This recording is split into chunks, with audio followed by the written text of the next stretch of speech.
अष्टलक्ष्मी मम ग्रहे धनं पुरय पुरय नमः।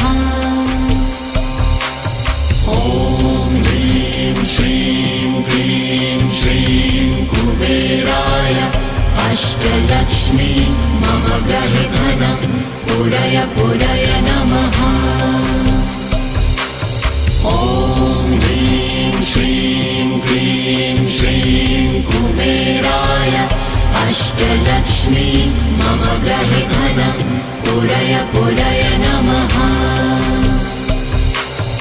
ॐ ह्रीं श्रीं क्लीं श्रीं कुबेराय अष्टलक्ष्मी मम ग्रहे धनं पुरय पुरय नमः।